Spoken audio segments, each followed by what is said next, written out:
This is Barnmates. And much like this episode, we are on an apology tour.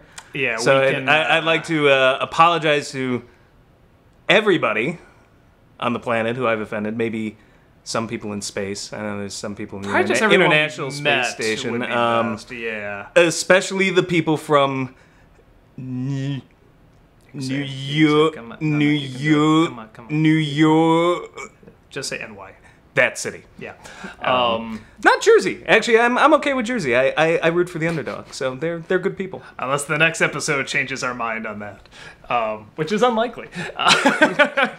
Let's just fucking talk about Jersey again. You know the problem with Jersey. No. We've already come through there. Okay, so this is another kind of bonding episode between, we got one between Peridot and Lapis, and she's trying to do everything she can to kind of be on her side, which I like. I like seeing Peridot legitimately trying to win somebody over when she was the one that had to be won over before. And I like seeing her legitimately trying, and Lapis, understandably so, just saying, like, keep your distance, don't talk to me. Yeah, and then you get that big-ass eye that comes in at the end, and then you get one of the little half-garnet soldiers with a ruby eye, and it's like, ooh, it's gonna happen. That was you. I was more like, the fuck! I like it when something legitimately intimidating happens in the show. That eye seemed, you know, legitimately threatening, and I think my favorite thing in the whole episode is when it was both really intimidating and really funny is when they build the lake, the tiny little lake, and then Lapis... She has that Nom flashback. Yeah. Like, that was like some PTSD going on. It was my tomb. What an unbelievable angle in drawing that was. That was just, that killed talking. me.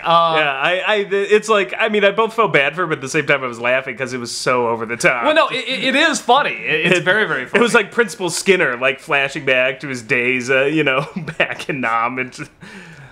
I felt the expressions on this one were especially good. A lot Peridot. See, now you wanted her to have mirror eyes. Yeah, probably that joke definitely wouldn't have worked. No, if she had mirror eyes. You needed to see those people. So you needed to see them squinting. Who was right? Say it. Say it. Well, Say we it. both agreed at some point. Say it! New Jersey sucks! There, I said it. I know it's hard to get out of me. No, it was New York sucks. Watch, like, I bet you anything, like, all the comments in the last video is gonna be, like, New York and New Jersey, like, what the hell's wrong with you? Lay off them, and then, like, we clearly would have learned the lesson. No, that's the funny thing. Whatever I think is gonna happen doesn't. So it never does. It's gonna be New Yorkers themselves are just like, yeah, fuck us. we blow. So it's like I can never predict what the reaction's gonna be. You know what I like about this show is that, of course, it has the action, it has the characters, it's got the great artwork. I really like the way they kind of show relationships and friendships and stuff like that. And it doesn't always work necessarily kind of the way you'd predict. Especially when he's drawing that line down the middle. I'm like, don't do this. Don't do this. And they don't. And it's like, thank God. Well, I'm glad they brought... Oh, so the scene at the pool was like... That basically... That felt good to me because when Steven drew that line, I turned to you and I'm like, she was trapped in an ocean for months. Why does she even need a fucking house? Yeah. She could live in. Do you think exposure to the elements is gonna kill this Even girl? where she was, she's on a top gem. of... Yeah, she's on top of... It's like, why does she need to live in the barn with Peridot? And then later, it's just like, I was trapped in... I was like, see, Steven? You see? You see what you're trying to do? What you're doing there? And I like it isn't necessarily a thing that wins her over. I mean, it really kind of looks like no matter what, you know, it seems like it's more just time and her constantly trying that finally did it. I think Peridot about ready to get blowed up helped too. Well, no, but I like too that she respects her wishes when she says, what do you want? I'll do it. And she says, leave. And she goes, oh, okay. that scene where she freaking crushes the tape recorder. I was like, that kind of harsh. I'm like, oh, just because you know how important that thing is to Peridot. Yeah. So I Thanks. like, but she's also doing it her own way. I love that opening where she's discussing her plan, how she's gonna win Lapis over right in front of Lapis. Then she turns and says, "Let's begin." Like she's just gonna do it, and she clearly hasn't caught on to everything yet, which I like. And I think it's, again, especially for a kid show, that sort of makes this kind of stuff more interesting to teach when someone has a legit reason for not catching on to all of this stuff. So yeah, trying to think of much else. I think we have, like, I mean, the color-wise, we have red, we have green, we have, what color is Pearl? Like, white? Pastel yellow? of some Yeah, sort. Like, we got, we got purple, we got blue. I mean, Easter it's like, Easter colors. Yeah. I look at Pearl, I think Easter egg. I feel like we kind of have, like, a lot of the colors in here now, which I really like. I think it makes them very, very distinct. And stands out. And again, you can just look at their profile, their outline, and you can tell who is who. Burnt sienna? What color is burnt sienna? I guess that's kind of answering my own question. It's sienna that is burnt. Thank you. Yeah, that's. I think it's like a weird off brown. Okay. It's you know, let's go find a box of crayons. Yeah, they'll tell us. Like one of those obnoxious. Oh, so a weird thing for me. I'm getting used to it again, but watching the previous episode and now this one, I'm having a little trouble taking Steven seriously because we met the kid. And yeah, he's like 18. Yeah. Well, that's... I mean, that's still okay. Dude, like, we're old age. to us. Yeah. That's a kid. Yeah, that's true. But like, I thought like maybe he'd be 14, 13, something like that. But I gotta he had give a him... booth next to us. And, was it Zach? Zach something. I forget his last name. It was Callison. We didn't have like an in-depth talk or anything like that, but he just has like, you know, maybe a slightly younger sounding voice, but it's, you know. It was surprising because, I was thinking this is like a 10-year-old or something, and then they're like, oh, the kid from Steven Universe is here, you should go say hi. And I'm like, all right, and it's like one of those things where you want to shake like a little kid's hand, like, hi.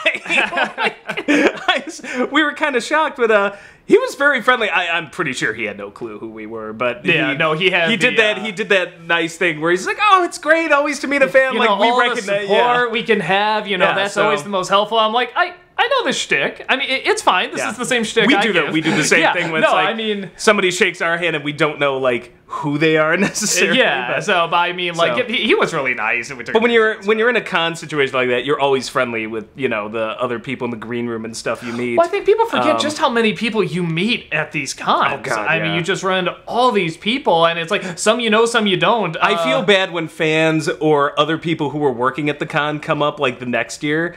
It's like, oh yeah, we've met. And I'm like, yes, we did. You're that guy. I'm like brutally honest when it comes to that. I'm like, I'm sorry, my memory's terrible. I just try to remind me. You know, if they bring something up, I'll use your. If I have a very vague memory, if I could just flash instantly and for a second be like, okay, I'll do the half-lie thing and be like, oh yeah, I remember you. If you're right, if I completely don't remember them, like not even a flash in my head. You can't keep it going. I'm just like, listen, I'm gonna be honest, we meet so many people and we do so many of these things. This is like, it's nothing against you. And most of the time they're pretty cool with that. One time I woke up in a back alley beaten nearly to death, but... By Zach. Yeah. That kid has got very violent. He's got like a right hook that just you would not believe. But board with a nail on it. That's his preferred weapon of choice. People don't know that. The funny thing is, I thought maybe that would be an issue, but watching it, I mean, I think because the voice is so distinct, I'm just like, that's Steven. I mean... It's getting better. Like I'm getting used to it again, but you can hear the cracking a little bit more. I keep flashing to that guy, and it's hard to like somebody like Dipper or Mabel. Like that's their voice. Yeah. Like Kristen Shaw or the guy who plays it. That's their real voice. There's no affectation really. But with him, it's so night and day because he just has a normal late teens, 18-year-old kind of voice. Yeah. And then I remember we were, the party at the green room. We're out on the balcony there at the hotel, and we're all talking, and it's like a kind of a large crowd on this balcony, and out of nowhere, I just hear Steven Universe's voice, like he's doing it for somebody. I'm just like, wow, this is so surreal. I've got Steven Universe behind me. We actually met his dad too. It was very nice. Yeah, but that's the thing. I keep his real dad, not the actor. I keep flashing back to just hearing that normal guy voice, and then all of a sudden, Steven! And I'm like, guys, this is so weird. But yeah, so that was fun. I thought I would just share that, I guess. I don't know. I guess I mean, to me, it's really a testament how good, some voice actors can be, because, like, I can just, like I said, maybe a little, I can hear the cracking voice a little bit more, but it's like, I still hear Steven he had Universe, the panel right before us, and we were waiting Yeah. for that panel to open. We were, like, sitting there, like, come on, Steven, time's up. Like, no.